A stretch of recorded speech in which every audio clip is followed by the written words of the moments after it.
Alright dudes, Hayzink here, back again for another Disgaea RPG video. I'm going for 4 in a row, right? So again, I'm just doing this back to back to back to back. So if you've seen the videos the last 2 days, you'll know I'm sitting here in the exact same clobber. It's not because I'm a manky mofo, it's just literally because I'm doing these back to back to back while I've got a chance. So today we're going to talk about the next character that's summonable from the summer event. This is the event that we should be getting before the 7 Deadly Sins, and I think it's quite important that you guys think about are these characters you want to summon for, because obviously there's some really good characters coming very soon with this collab event. As always, I will show you during this video the super attacks. I'll cut in the super attacks when I start talking about them. Up to that point, you're just going to have to look at me continuing to grind this damn weapon, trying to get a legendary drop. As always, if you haven't, please consider subscribing to the channel, like the video, comment down below, do all of that stuff that keeps me interested in this topic and talking on this channel. Yeah. Let's go, let's talk about, I'm so bad with names, Meaver? Oh, Meaver like Beaver.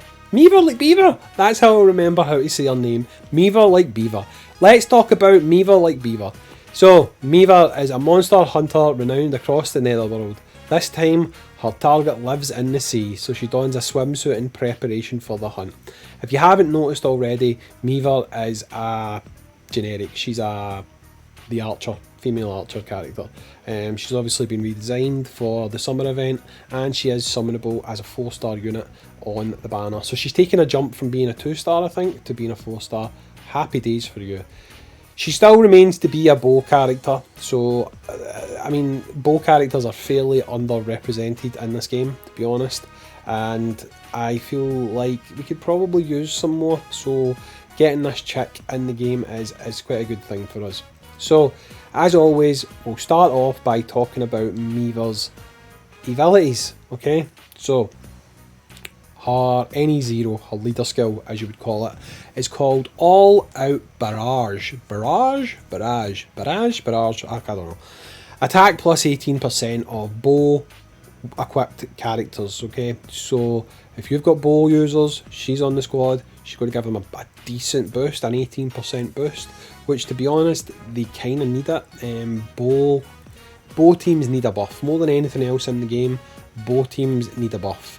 I mean, monster magical characters are probably also not the strongest, but bow characters are probably the least represented in the game, so they could certainly use a buff. So yes, her leader skill, her NE0, is All Out Barrage, 18% attack to all characters equipped with a bow.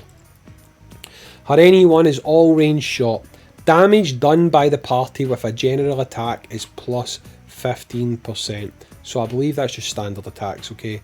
That isn't specific to bows, okay? That is just anyone in your party, okay? So, moving on, her NE5. At the end of turn, your action gauge is plus 200%, okay? At the end of turn, your action gauge is plus 200%, so she's going to get a big buff to speed, and she's going to see herself pushing up a little bit when it comes to attack order in the following round.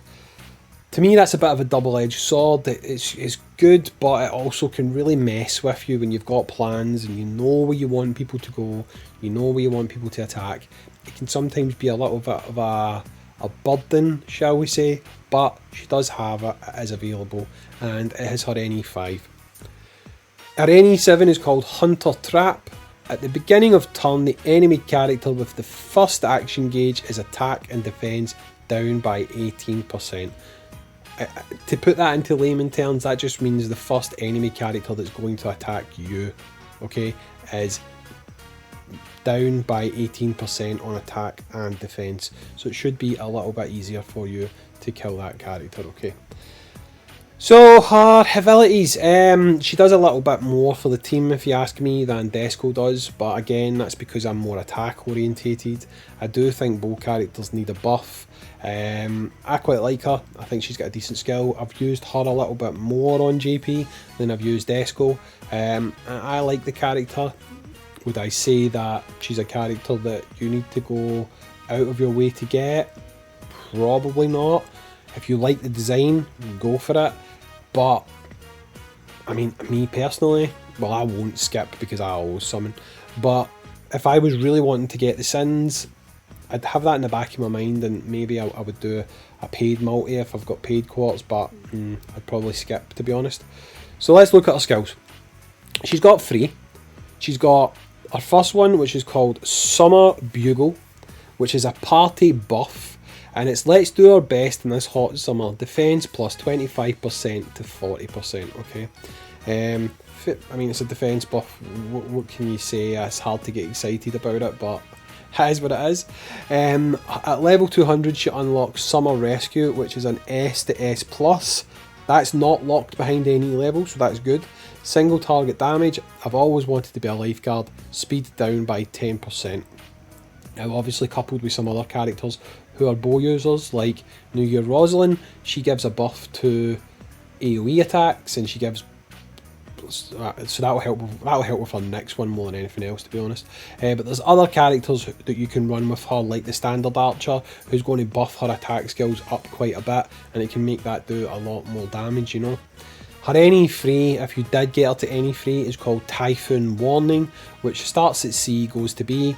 It's a AoE party buff, so it's an AoE for damage, 30% boost to attack for yourself and the party. Again, it can be decent, but it is fairly high cost. So yeah, that's basically our skills. I mean, our skills are okay. Personally, I don't really know why, but I quite like characters that have 4 skills. I mean, it doesn't make much of a difference, to be honest, because a lot of times you drop one of them to put a spell on anyway. But yes, she does have 3 skills. But with this character, it can actually be beneficial to only have 3 skills, and there is something about this character that might make you want to summon, and we're going to talk about her spells. The fact that I've said this, you may have already guessed what that is, and I mean, it's probably on the screen right now, so whatever. Her skills, her spells. She's got one called Mahi, which puts paralyze on characters. Her next skill is Braveheart, so you know we're going with this one, okay? That's unlocked at level 9. At level 15 she gets Mega Wind. At level 22 she gets Mega Braveheart. And I'm going to stop there with the skills. You can read magic spells, you can read the rest of them yourself. So obviously, yes, she is a Mega Braveheart character.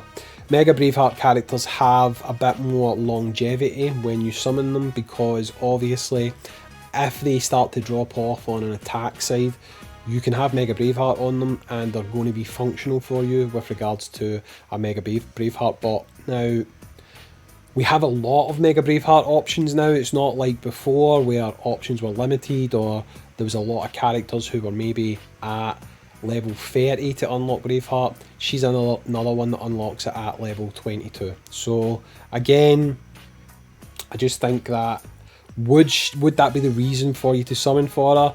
I'm not entirely sure, but just know that she's got it, and it obviously does add quite a lot of long-term viability to the character. So overall, if we're comparing the 2 summonable units, for me personally, because of the things that I've already detailed, I think Meaver is a better pickup than Desco, but again, personal choice. Do you like the character? There's lots of variables that come into play, guys, so you can make that decision for yourself. But overall, I think she's a good character. She's probably worth a summon, especially if you want to get some extra points for the event. But anyway, that's it. Let me know in the comments down below if you do plan to summon for the character. Do you like the design? If you are going to summon, is it because of Braveheart? What's going to make you summon for this character? Or are you all in to save for the sins? Let me know in the comments down below. As always, I've been Hayzink. Make sure to take care of yourself, guys, and I'll catch you on the next Disgaea RPG video. Peace.